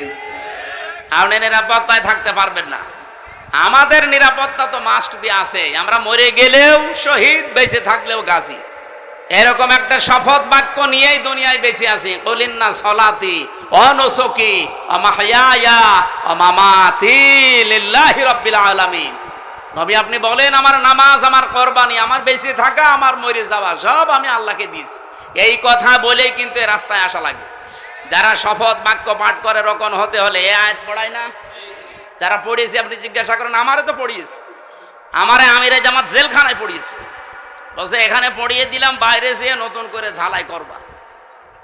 এসে আমি আবার এই ৭-৮ মাস পড়াশোনা করে, পরীক্ষা দিয়ে, ঝালাই করে, আমাদের কেন্দ্রীয় মেহমান মোবারক ভাই এসে আমারে বলছে, বলো কুলিন্না সলাতি। অথচ এই আয়াত সেই ছোটবেলা থেকে পড়ছি। তো ওই দিন পড়ার পর থেকে একটা আলাদা জিনিস আল্লাহ আমাকে দান করেছে। বলেন সুবহানাল্লাহ। আমার ভাইরা, আমি যে কথাটা তুলে আনতে চেয়েছিলাম, বাংলাদেশে এই ৫৪ বছরে এখনো পর্যন্ত আল্লাহর বিধান একটাও চলছে না। সুতরাং আল্লাহর দৃষ্টিতে আমরা এখনো পরিপূর্ণ কামিল মুমিন হতে, আপনি জোর করে দাবি করলেও হবে না। এটা তো বলা লাগবে কোরআন আর হাদিসের দৃষ্টিতে। ৯২টা সূরাতে আল্লাহ ডাক দিলেন না, অথচ মক্কা ঈমানদার ছিল, কিন্তু দায়িত্বে ছিল আবু জেহেল। কে ছিল? কিন্তু মদিনায় যাবার পরে আল্লাহর বিধান কায়েম করে দায়িত্বে ছিল রাসূলুল্লাহ। তাহলে বাংলাদেশেও রাসূলুল্লাহর খাঁটি উম্মত যারা আল্লাহর আইন চায়, সৎ লোকের, এই বিধানগুলো দিয়ে ৫০০ আইন যেদিন বাংলাদেশে কায়েম হবে, সেই দিন এই দেশের মানুষ বুক ফুলিয়ে বলতে পারবে আমি ঈমানদার। তাদেরকে আল্লাহ ডাক দেবেন, ইয়া আইয়ুহাল্লাযীনা আমানু। আমার কথা মনে হয় আমি অল্প সময় হলেও বোঝাতে পেরেছি। তাহলে এই দেশে ঈমানদার হয়েও যদি এখন মারা যেতে চান, পরিপূর্ণ কামেল মুমিন ঈমানদার, তাহলে এই দেশে ইসলাম কায়েমের আন্দোলন করা নফল না ফরজ? আরো জোরে বলেন। সবাইকে আল্লাহ আমার এই কথা শোনার পরে নিয়ে আসবে, বিষয়টা এমন না। সূরা শুরার শেষের দিকে আছে ১৩ নম্বর আয়াতে আল্লাহ পাক বলেন, আনাকিমুদ্দিন ওয়ালা তাতাফাররাকু ফি, দিন কায়েম করো, এ বিষয়ে কোনো মত পার্থক্য, ফতোয়াবাজি, মতবিরোধ করবা না। নবী আপনি এ কথা বললেই সবাই দলে দলে আসবে তা না। কাবুর আলাল মুশরিকিনা মা তাদউহুম ইলাই, আপনি যেদিকে মানুষকে ডাকেন দিন কায়েম করার জন্য, সবচাইতে বেশি খারাপ লাগবে কথাটা শুনলে মুশরিকদের। আমি কি বানিয়ে বললাম? কাবুর আলাল মুশরিকিনা মা তাদউহুম ইলাই। নবী যেদিকে ডাকেন মানুষকে, যে দিন কায়েম করা লাগবে, এটা ফরজ, সব নবী করেছে, সবাই আসবে না। মুশরিকদের কাছে সবচাইতে বেশি খারাপ লাগবে। তা আমরা দিন কায়েমের কথা বললে আপনি ট্যাগ দেন কোন কারণে? আপনি কি মুশরিক? আপনি মুশরিক না, আপনি আসতেও চান না কেন? সে কথাও আল্লাহ পরে শেষের দিকে দিয়েছে। আল্লাহু ইয়াজতাবি ইলাইহি মাইয়াশা ওয়া ইয়াহদি ইলাইহি মাইয়ুনিব। আল্লাহ যাকে ভালোবাসে, পছন্দ করে, শুধুমাত্র তাকেই দিন কায়েমের জন্য মনোনীত করে। ওয়া ইয়াহদি ইলাইহি মাইয়ুনিব, এবং যে মন থেকে আল্লাহর দিকে ফিরে আসতে চায়।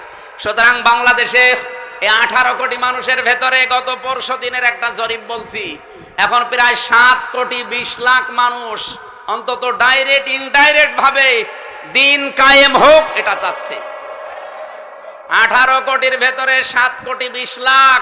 আমি আশা করছি আর 1 বছর যেতে দেন, যদি ডবলও হয়ে যায় তাও কত কোটি হবে? 14 কোটি। 40 লাখ। বাকি যারা আছে কিয়ামতের আগেও আর আপনাদের আশা স্বপ্ন পূরণ হবে না। এই জন্যই ফজর মতো, হাবিবের মতো, হারুন ভাইয়ের মতো মানুষকে লাগিয়ে দিয়েছে। এরা এই 15.5 বছরে কোনোদিন এদের মুখে রাজাকার রাজাকার শুনি নাই, আল বদর মৌলবাদী শুনি নাই। হঠাৎ করে এদেরকে লাগিয়েছে এই কারণে, কারণ আমি নিজে তাদের সাথে দেখেছি, তো তারাই গোপন কথা আমারে বলে দিয়েছে। 3 বছর ছিলাম একাধারে, তাদের বহু গোপন কথা আমি জানি। এতদিন বলে না, এখন হঠাৎ করে এই ভাঙা মাইক বাঁচিয়ে বাংলার মানুষকে বিভ্রান্ত করতে চাচ্ছেন। তারা ভালোভাবে জানে যে যেভাবে আসতেছে মানুষ ইসলামের দিকে, একামতে দিনের দিকে, এভাবে যদি ঝুঁকতে থাকে, আর একবার যদি 300 এমপির ভেতরে 151 জন আল্লামা সাইদি সাহেবের মতো, মাওলানা নিজামের মতো, আলী হাসান মোহাম্মদ মুজাহিদের মতো মানুষ মাত্র 151 জন এবার চলে যেতে পারে, ওরা 5 বছর লাগবে না, 1 বছরে যা করেছে, আর ক্ষমতা হাতে পেলে 2 বছরে ওরা যা করবে কিয়ামত পর্যন্ত আমরা চেয়ারের মুখ দেখতে পারবো। এইটাই বাস্তবতা। আমি একেবারে কাছে থেকে এই কথাগুলো শুনেছি, এটা ডেলিভারি দিয়ে দিলাম, আপনারা প্রচার করেন যা। সুতরাং ফজর মুখে এবং হাবিব ভাইয়ের মুখে চুনকালি পড়বে। আজকে কয় তারিখ? 25। আর মাত্র 5 দিন পর একটা অনুষ্ঠান আছে আমার, এই যে মোলাডুলি পাশে, মোলাডুলের পাশে ঈশ্বরদী থানার ভেতরে। আল্লাহর ওলিরা না এটা বন্ধ করে দেবে, বলেন সুবহানাল্লাহ। আরে ভাই, এতদিন মসজিদের মেম্বারে দাঁড়িয়ে এই কথাগুলো বললে আপনারা বলতেন যে বিশাল সাহসী হুজুর, অথচ খালি সময়ের পরিবর্তে এই কথাগুলো এখন বললে আপনি বলেন যে মসজিদ কি রাজনীতি করার জায়গা? কি আশ্চর্য গো! মসজিদে যদি রাজনৈতিক কথা বলা না যায়, তো মসজিদে কি করবে? আপনি মসজিদে নববীতে যান, এখনো মেহরাবটা আছে, ওখানে উপরে আজান দেয়, নিচে অস্ত্র রাখার জায়গা। মেহরাব মানে কি? অস্ত্রাগার, যেখানে অস্ত্র রেখে দেয়, ইমাম সাহেব তার উপরে দাঁড়ায়, খুতবা দেয়, জাতিকে সতর্ক করে। আর সেই মসজিদে এখন চাঁদাবাজদের বিরুদ্ধে, চরিত্রহীনদের বিরুদ্ধে কথা বলতে গেলে বলে, মসজিদ কি রাজনীতি করার জায়গা? তো রাজনীতি কোথায় করবো? ঝড়ে জঙ্গলে। সম্মানিত উপস্থিতি, আমি মক্কা এবং মদিনায় সূরা নাযিল হওয়ার প্রেক্ষাপটে যতটুকু বুঝেছিলাম ডক্টর নোমান আলী খান হাফিজাহুল্লাহর বক্তব্য থেকে আমি ডেলিভারি দিয়েছি। আশা করছি আপনি বুঝেছেন। এবার আপনার বিবেকের বিষয়। এ সত্যি ইমানদার পরিপূর্ণ যদি আল্লাহর দৃষ্টিতে হতে চান, রাষ্ট্রীয়ভাবে ইসলাম কায়েম করার জন্য সর্বাত্মকভাবে চেষ্টা করা লাগবে। আর সবাইকে আল্লাহ নিয়েও আসবে না, আল্লাহ যাকে পছন্দ করে এবং যে মন থেকে আসতে চায় তাকে দিয়ে আল্লাহ এই কাজ করাবে। সুতরাং এই 7 কোটি 20 লাখ মানুষকে আমার মনে হয় আল্লাহ পছন্দ করে ফেলেছে। বাকি যাদেরকে এখনো পছন্দ করেনি তারা লাইনে থাকেন, সিরিয়াল করেন, একটা একটা করে আসেন। এই কথা বুঝতেছেন? এবার আসেন তো সূরা মায়েদার এই আনআমের 50 নম্বর আয়াতটা আমরা পড়েছি। নবীকে নিয়ে যে কথাগুলো এই মাস আসলে এখন বলা হবে, নবী গায়েব জানে, বিভিন্ন জিনিসের কথা তার উপর চাপিয়ে দেওয়া হয়, সেইটাই আল্লাহ জানিয়েছেন। হে নবী, আপনি বলেন, কুল্লা আকুলু লাকুম ইনদি খাযাইনুল্লাহ, যে বলেন আমার কাছে আল্লাহর ধন ভান্ডার নেই। ওয়ালা আলামুল গায়বা, আমি গায়েব জানি না। ওয়ালা আকুলু লাকুম ইন্নী মালাক, আর আমি দাবি করি না যে আমি ফেরেশতা। ইন আত্তাবিউ ইল্লা মা ইউহা ইলাইয়া, আমি তো অনুসরণ করি শুধুমাত্র অতটুকুর যেটা নাযিল হয় আমার প্রতি। বল হাল ইয়াস্তাবিল আমা ওয়াল বাসীর, নবী আপনি বলেন তো যারা হক এবং যারা বাতিল, যারা চক্ষুষ্মান যারা অন্ধ, এরা কি সমান? আফালা তাতাফাক্কারুন, এরপরও চিন্তা করবা না? এবার আসেন আমরা বাস্তবতায় যাই। বাংলাদেশে যেহেতু রবিউল আউয়াল আসলে 2টা জিনিস সামনে চলে আসে, একটা মিলাদ আর একটা সিরাত। কি আসে? আমার 1 ঘন্টা হয়ে গেছে, শুরু করব? আরো 15-20 মিনিট বলতে চাই, থাকবে? এই যে যারা উঠে যাচ্ছে এরা কি ওইগুলো নাকি? উঠে যায় না ভাই, অন্তত 10 মিনিট সময় দেন। আমারও সে ফজরের পর থেকে আবার আরম্ভ অনুষ্ঠান, একেবারে সন্ধ্যা পর্যন্ত। এই জন্য অনুষ্ঠানগুলো এখন খুব গুটিয়ে ফেলেছি, দূরের কোনো জেলায়ও যাচ্ছি না, নির্বাচনের আগ পর্যন্ত তো এই ৫-৭টা জেলায় আমি শেষ করতে চাচ্ছি। সারাদিন আমার সাংগঠনিক কাজ থাকে, আর এই মাগরিবের পর থেকে রাত ৯টা ১০টা ১১টা পর্যন্ত আপনাদের সময় দিয়ে যাবো। পাবনা, নাটোর, ওদিকে মেহেরপুর, চুয়াডাঙ্গা, ঝিনাইদহ, রাজবাড়ী, এই শেষ। আর বাইরে যাব না ইনশাল্লাহ। আমিরে জামাত আমাদের নির্দেশ দিয়েছেন যার যার এলাকায় কাজ করতে। আল্লাহ আমাদেরকে যেন ইখলাসের সাথে কাজ করার তৌফিক দেন, আমিন। এ মাস আসলে যেহেতু এই ভেজালগুলো আছে, এই জন্য নিরসন করছি। কি আসে বলেন তো? মিলাদ আর সিরাত। মিলাদ মাহফিল হবে না? 63 দিন ব্যাপী নবীর মিলাদ মাহফিল কারা যেন আয়োজন করেছে চট্টগ্রামে, 63 দিন। আর বাংলাদেশ জামাত ইসলামী চট্টগ্রামের চনতি ময়দানে আল্লামা সাঈদী যেটা করতেন, ওখানে 19 দিন ব্যাপী 19 জন আলেম প্রতিদিন যাবে। আমার 18তম দিনে দিয়েছে নবীজির রাজনৈতিক জীবন কেমন ছিল। আশা করছি ওখানে কথাগুলো সঠিকভাবে তুলে ধরতে পারবো ইনশাআল্লাহ, আপনারা দোয়া করেন। আজকে আমার বিষয়টা হচ্ছে মিলাদ এবং সিরাত, এই দুইটা শব্দ নিয়ে। অনেক মানুষ আছে বাংলাদেশে মিলাদ মানে সিরাত মানতে চায় না, অনেকে আবার সিরাত মানে মিলাদ মানতে চায় না। না, দুইটাই মানা লাগবে। মিলাদুন বিলাদুন থেকে এসেছে, এটা মানে জন্ম বৃত্তান্ত। মিলাদ মানে কি? নবীজির জন্ম থেকে আপনাকে 27টা শিক্ষা নেওয়া লাগবে, শুধু জন্ম থেকে। এবার তার সিরাত আরম্ভ হয়েছিল, এই সিরাত থেকে 12টা, আর এখান থেকে 27টা। আমি একটা প্রথমে দিতে চাই, দেখেন তো আপনি নিতে পারেন কিনা। এটা সিরাত ইবনে হিশামে এসেছে।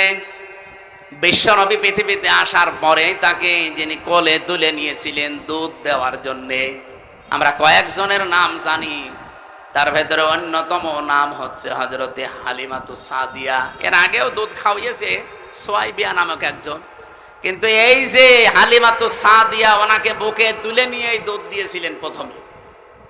সিরাত ইবনে হিশাম যিনি লিখেছেন, উনি বলেন ডান স্তন মুখে দেওয়ার পরে নবীজি মুখ বের করে নিলেন, বাম স্তন মুখে দেওয়ার পরে নবী মুখ, ডান স্তন দেওয়ার পরে তিনি দুধ খেয়ে আরম্ভ করলেন দুধ পান করা।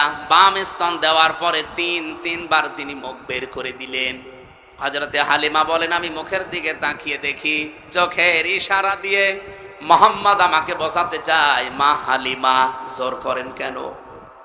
ডান স্তন আমার ছিল, এটা তো আমি পান করেছি।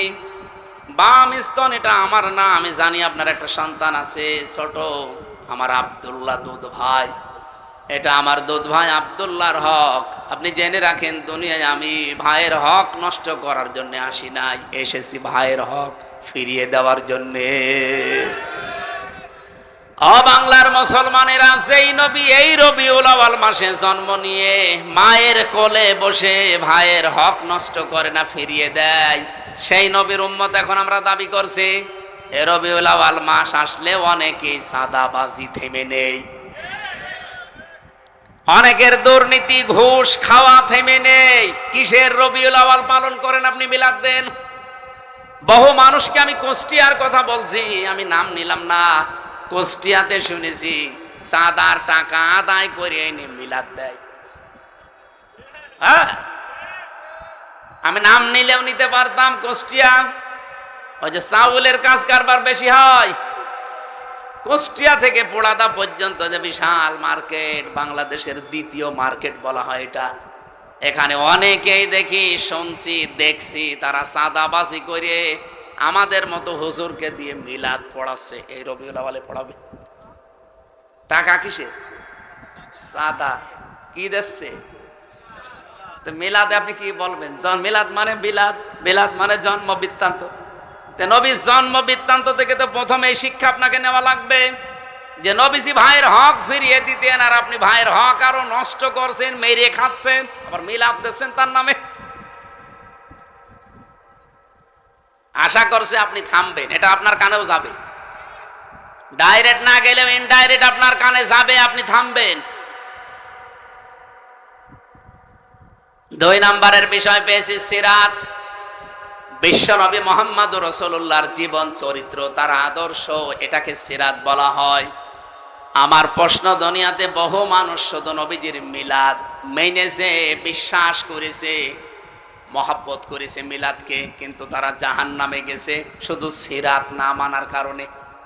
কিন্তু বহু মানুষের জীবনী আমি পড়ে দেখেছি, তারা মাত্র শুধু মিলাদ না, মিলাদও মেনেছে, সিরাতও মেনেছে।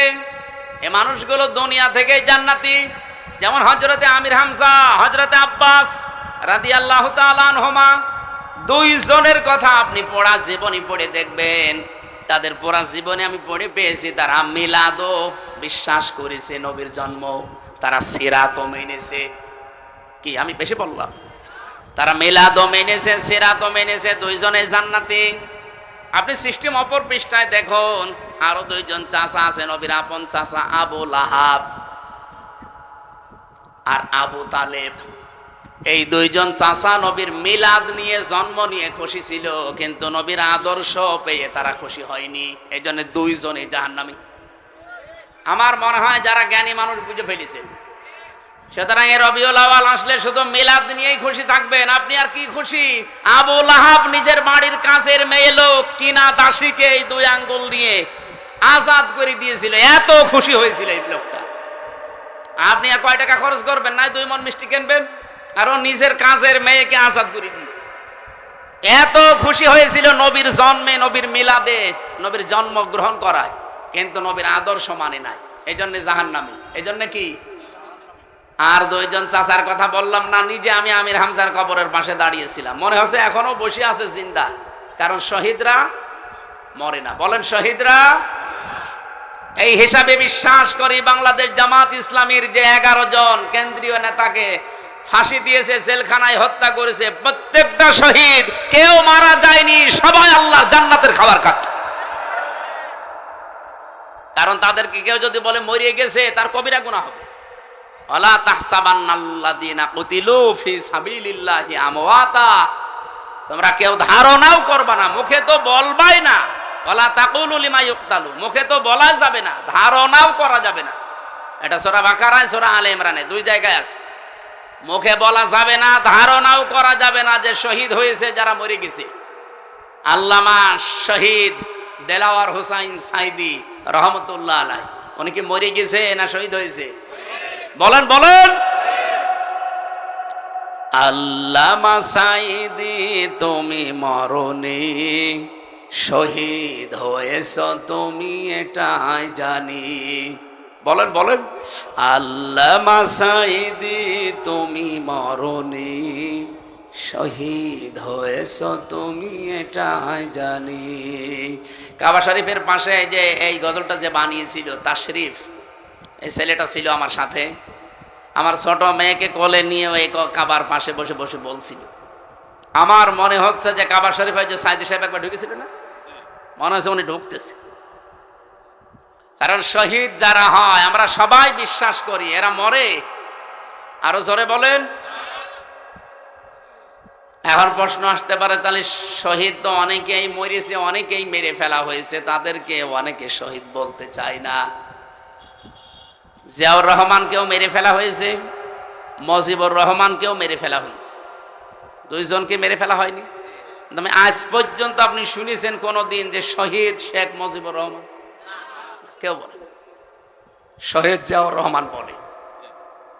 আমি আশা করব শহীদ জিয়ার যে আদর্শ ছিল, উনি যে মনোভাব নিয়ে রাজনীতি করতেন, বাংলাদেশে যারা বিএনপিতে আছেন তার মনোভাবে ফিরে আসেন।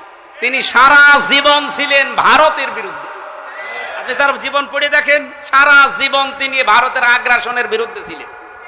আর আপনি কি দল করেন যে দাদাদের কথা ছাড়া নড়তে পারেন? তার মানে আপনি ওনার আদর্শের ওপরে আর নেই। ওনার রাজনৈতিক জীবন একটু ভালোভাবে পড়ার আহ্বান জানাচ্ছি। আমরা যাকে মেনে চলছি, যার দেখানো পথে চলছি, শহীদ আল্লামা দেলাওয়ার হোসাইন সাইদি সারা জীবন ভারতের আগ্রাসনের বিরুদ্ধে কথা বলেছে।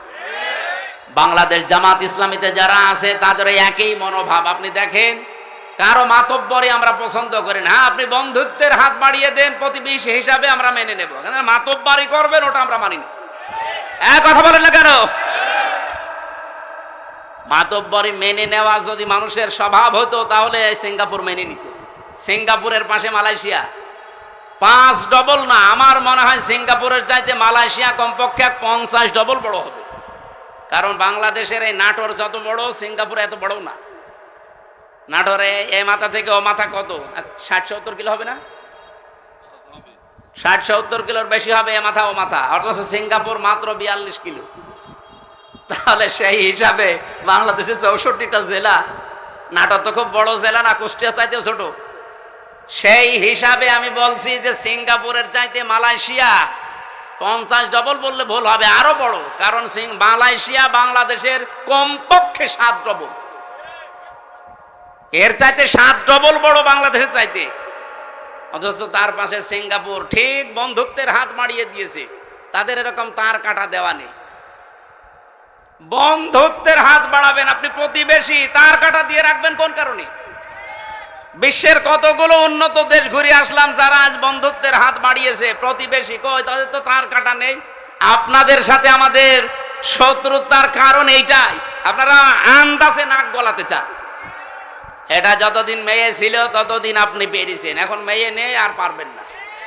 নতুন করে কাউকে জামাই বানাতে চাইলে আগে জামাই বানান, তারপরে।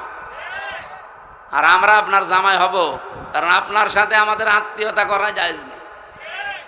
আপনার হচ্ছে বললাম না, মুসলমানই দেওয়া লাগবে। আমরা যে জাতি, আমাদের সাথে আপনাদের আত্মীয়তা যেহেতু জায়েজ নেই, সুতরাং প্রতিবেশী যেভাবে থাকে ওইভাবে থাকে, আমরা আপনাদের বিরুদ্ধে যাব না।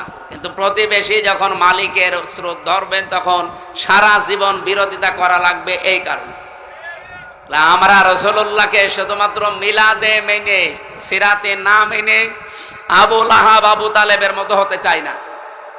আমরা হতে চাই আমির হামজা, হযরত আব্বাস রাদিয়াল্লাহু তাআলা আনহুমা। মিলাদও মানতে চাই, সিরাতও মানতে চাই। সিরাত মানবেন কোথা থেকে?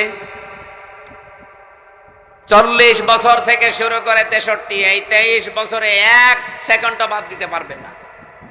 অনেক সময় হয়ে গেল আজকে, আমার সকালবেলা থেকে অনুষ্ঠান শুরু, ফজরের নামাজ পড়ে, মানে প্রায় কালকে 8টা, হিসাব করে লিখে দেখলাম 8টা অনুষ্ঠান কাল সারাদিন। এরপরে মাগরিবের পর আবার সিরাত অনুষ্ঠান। আমি আজকে চালাতে গেলে অনেক সময় লেগে যাবে, আমি আর চালাতে পারছি না। 1 ঘন্টা 20 মিনিট চলছে। আগামী থেকে আবার দেখবো ইনশাল্লাহ। আল্লাহুম্মা আমিন। লা ইলাহা ইল্লা আনতা সুবহানাক ইন্নী কুনতু মিনাজ জালিমিন। রব্বুল আলামিন, বিশ্বনবী যেটা না, অনেকেই সেটা মনে করে তার সাথে পর্যন্ত শিরিক করে ফেলে। এই রবিউল আউয়াল মাস আরম্ভ হচ্ছে, আমাদেরকে তুমি বাঁচাও। তাকে যেই নিয়ামত দিয়েছিলে ওহী, ইনাত্তাবিউ ইল্লা মা ইউহা ইলাইয়া, সেই ওহী অনুসরণ করার তৌফিক আমাদের দান করো। ওয়ানদির বিহিল্লাযীনা ইয়াখাফুনা ইউহশারু ইলা রাব্বিহিম লাইসা লাহুম মিন দুনিহি ওয়ালিয়্যুন ওয়ালা শাফিউন আল্লাহুম ইয়াত্তাকুন। তুমি যে কোরআন নাযিল করলে, এটার মাধ্যমে আমরা যেন সতর্ক হয়ে বাকি জীবন চালাতে পারি। মক্কায় এতগুলো ঈমানদার থাকার পরও তুমি ইয়া আইয়ুহাল্লাযীনা আমানু বলনি। মদিনাতে তোমার নবী কোরআনে কারিমের শাসন কায়েম করার পরে তোমার দৃষ্টিতে তারা পরিপূর্ণ ঈমানদার হয়েছিল। আমাদের এই 56,000 বর্গ মাইলে কোরআনে কারিমের এই 500 আয়াত, আল্লাহ তাআলা আগামীর সংসদে 300 এমপির ভেতরে 151 জন যেন আব্দুল হাকিমের মতো হতে পারে। আমরাও চর্ম চোখে দেখতে চাই। 56,000 বর্গ মাইল তোমার কালাম পোড়াটা দিয়ে চলছে। তোমার ইয়া আইয়ুহাল্লাযীনা আমানুর ভেতরে আমরাও পরিগণিত হতে চাই। মরণের আগে তুমি সেই ব্যবস্থা আমাদের মাধ্যমে করে দাও। আজকের এই সুন্দর আয়োজনে যে যুবকগুলো শ্রম দিল, এদেরকে যে মা পেটে নিয়েছে, মায়ের পেট খাদিজার মতো বানিয়ে দাও। সম্মানিত সভাপতি